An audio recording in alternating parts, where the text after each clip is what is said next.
Bueno, vamos a hablar con Ricardo Cusano, primer vicepresidente de Fede Cámaras. Tema económico, ¿no? Tema difícil, Ricardo. La situación no se vislumbra clara ni definida, los problemas se profundizan, la hiperinflación crece. Hay un escenario electoral con una participación de diversos factores de la política, no todos se involucran en ella. Esto hace que el perfil del gasto público se mantenga, el déficit fiscal también, el problema de la cotización del dólar bolívar, lo del DICOM. Bueno, son tantas variables que están allí y no se ve una solución clara, ni una disposición definida, ni una estrategia también definida para enfrentar estos problemas. Es así, Carlos. Buenos días. Y lo peor de todo es que mientras todo eso ocurre, cada vez más el aparato productivo se va reduciendo, porque bueno, es inviable poder mantener al empresariado en un proceso de producción cuando cada vez se hace más difícil poder accesar a las materias primas, cuando sobre todo el principal socio es el trabajador, y el trabajador hoy ve cómo se convierte en sal y agua su salario, porque las políticas en materia económica no protegen el poder adquisitivo del bolívar, y entonces empiezas a ver, ya es un ausentismo, porque en muchos casos, bueno, no pueden llegar porque no hay un transporte, pero porque no hay transporte, porque no hay los repuestos, no hay reposición de las unidades, pero todo esto está en el marco de un modelo, Carlos, y lo lamentable es, como tú lo dices, no hay la voluntad política para entender o para rectificar que, bueno, que nos han llevado por un camino, por un sendero ideológico, que lo que hay, bueno, es deteriorado en un 70%, hecho que cierren las empresas, que nuestra capacidad instalada está produciendo al mínimo, que hoy tienes una diáspora que en términos familiares, en términos personales, es muy dolorosa, pero en términos productivos es extremadamente peligrosa, porque las capacidades técnicas, profesionales, la mano de obra calificada, se está yendo del país, porque sencillamente aquí no puede hacer lo que es la expectativa de cualquier ser humano, que es, bueno, trabajar, ahorrar, vivir mejor, comprar un apartamento, que se le respete su propiedad, que tenga las oportunidades de mandar a su hijo a la universidad. O sea, la relación de vida de cualquier ciudadano en cualquier país con un modelo que te permita la producción, eso hoy no está ocurriendo en Venezuela. Ahora, fíjate, la suma de todas esas variables nos va llevando a un país que va de forma lenta pero consistente, hacia una paralización. O sea, hay problemas con el abastecimiento, algunos pronostican, Fedeagro lo ha dicho en más de una oportunidad, que se va a agudizar en este segundo trimestre que se aproxima de este año 2018.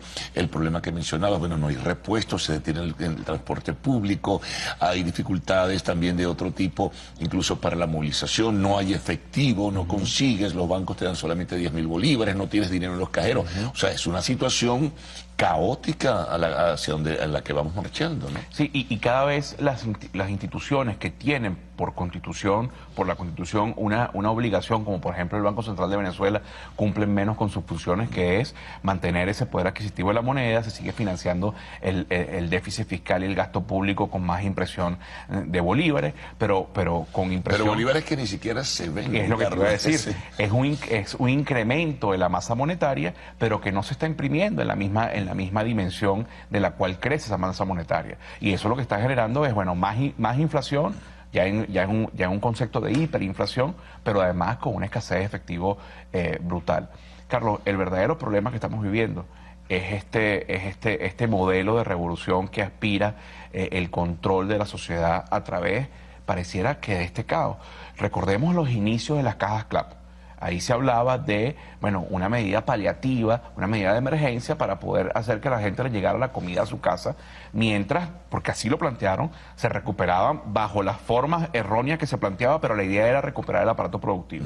Bueno, ya hoy, en este proceso poco veraz de lo que es de este proceso de elecciones que estamos metidos, no en el marco de lo que la Constitución establece, ya se está hablando de que la caja CLAP tiene que ser, es un derecho adquirido. O sea, que ya pasamos de una crisis humanitaria a un control total de la oportunidad. Sí, bueno, se ha denunciado que es un mecanismo de control político, ¿no? A través del carnet de la patria. Vas a saber qué personas van a participar en el proceso del 20 de mayo. Esas personas son las que van a tener derecho a esas cajas CLAP. Si tú no participas en el proceso electoral del 20 de mayo, no vas a recibir la caja CLAP. Una manera de supervisión de la forma como vas a votar. Bueno, claro, pero o sea, es de verdad cuando tú oyes ese discurso, lo que te vislumbra es que después de las elecciones 20 de mayo, o sea, bajo este formato falso del 20 de mayo, o dentro del proceso de del segundo semestre y con las condiciones,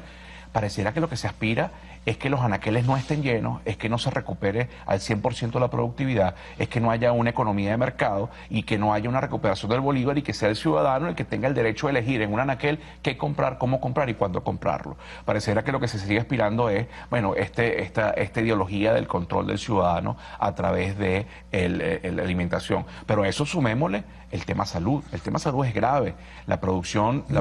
Muy grave. La producción de medicina, conversábamos con algunos productores de lo que son los empaques y están trabajando prácticamente el 5% de lo que se trabajó en el pasado. O sea, eso significa 95% menos de producción de medicina. Y eso no le puede estar favoreciendo, no puede ser una noticia de alegría para absolutamente nadie. Desde el sector privado y desde Fede Cámara, cada uno de nuestros sectores, industria, turismo, comercio, banca, tienen estructurado cuál sería el camino para levantar, para recuperar su producción, y en este momento estamos trabajando en alinear la transversalidad de cada sector para ver cuáles son esos nodos que tú deberías ir soltando para que la economía ahora fluya, ¿no? Si el gobierno no toma en cuenta, por ejemplo, una iniciativa como la que me estás planteando, vamos a seguir lo mismo que ustedes están trabajando teóricamente, ¿no?, en lo que puede ser una propuesta para enfrentar la situación de emergencia que tenemos en materia de medicinas, en materia de alimentos, pero si el gobierno, que es el factor fundamental para todo ello, no toma iniciativas. Claro, es que el factor que motoriza, porque al final es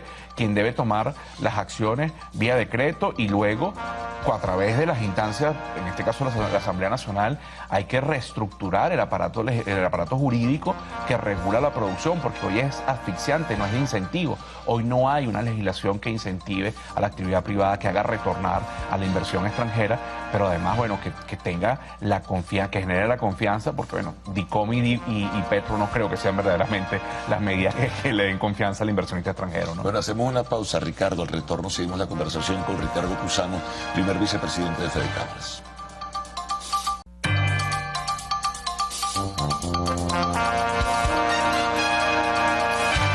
Bueno, seguimos con Ricardo Cusano, primer vicepresidente de Fede Cámaras. Hay una de las variables que es fundamental en esta crisis económica, que es la hiperinflación. No se han tomado iniciativas, Ricardo, tampoco en ese sentido. Las cifras son alarmantes, las que dio esta semana a conocer la Asamblea Nacional. La anualizada de febrero 17 de febrero 2018 es de 6.147%. La inflación de febrero 80%.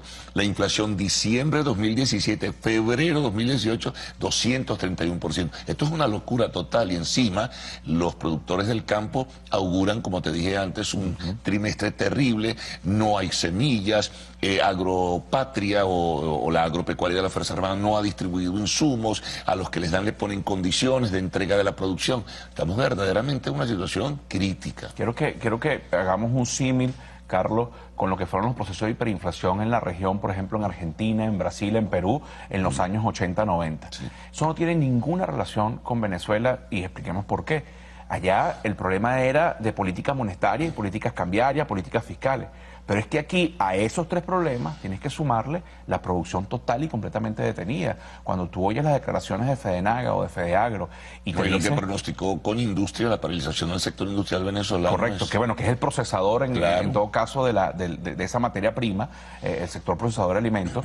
Pero hablemos de la producción primaria. Hoy está en riesgo casi el 75-80% de la arepa del venezolano. O sea, según los números de Fedeagro, de la necesidad, que cada 5 arepas que necesite un ciudadano, solo uno se está sembrando en este momento. Pero solo el 25% de la producción de maíz blanco y de amarillo, ¿no? Correcto, y después tiene, y recordemos que también la producción de maíz tiene que ver con la alimentación para los animales, y ese animal es la proteína que hoy la ves tan desaparecida de la alimentación del venezolano, y que se traduce, bueno, en esta dieta forzada que estamos viendo en la sociedad venezolana, y que además influye en los procesos productivos, porque el trabajador sector, la poca industria que está trabajando, el poco comercio, lo ves, bueno, en un estado energético totalmente decaído, pero en nuestros niños, en nuestros hijos que están yendo, tú ves en los colegios, los maestros, el problema no es solo lo que estamos viviendo hoy, cómo esto se va a traducir en la Venezuela productiva dentro de 15, 20 años, con las graves falencias en términos de vitaminas que están viviendo nuestro futuro, que son los chamos. Entonces, el problema es muy complejo y sin duda alguna la única forma de salir de esto es con el consenso de toda la sociedad venezolana. Y es un poco lo que Fede Cámaras ha propuesto o ha tomado la decisión de participar en este Frente Amplio Venezuela Libre, que es un poco ese consenso de respeto a la Constitución y de construir, como lo dijimos el día jueves pasado, un nuevo modelo político, social y económico que respete todas las tendencias, pero que sobre todo respete el progreso, el bienestar, la calidad de vida que aspira cualquier venezolano. Y esto pasa porque estamos hastiados de la revolución, pero tampoco estamos hablando de la restauración de lo que se vivió antes de la revolución. O sea, Venezuela tiene que pasar... Pero que ahí también los políticos deberían hacerse una evaluación. Un acto de mea culpa, ¿no? Porque también en ese pasado, que representó o fue el espacio que nace en democracia en 1950, correcto, se hicieron grandes avances y Venezuela totalmente hoy cierto. día en su momento llegó a ser lo que fue gracias a las iniciativas.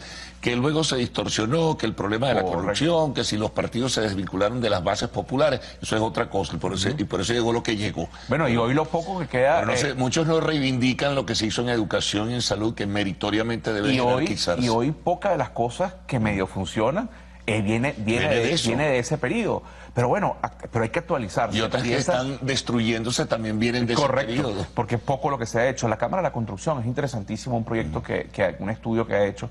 Hay más de 330 megaobras inconclusas, con precios y costos extraordinariamente elevados, a diferencia de un kilómetro de carretera en otro país. Claro. En todo caso, lo que planteamos, Carlos, es la reconstitución, es la reconstrucción de un país que hoy está en ruina por un modelo político. Y eso pasa por el consenso de todos los factores sociales, políticos, que hacen vida en Venezuela. Ahora, lo importante y en todo caso, pueden pensar muchos, es que se mantenga la coherencia, que se mantenga la cercanía, se mantenga la unidad fundamental, más allá de que sea intereses políticos, económicos y de otro tipo, ¿no?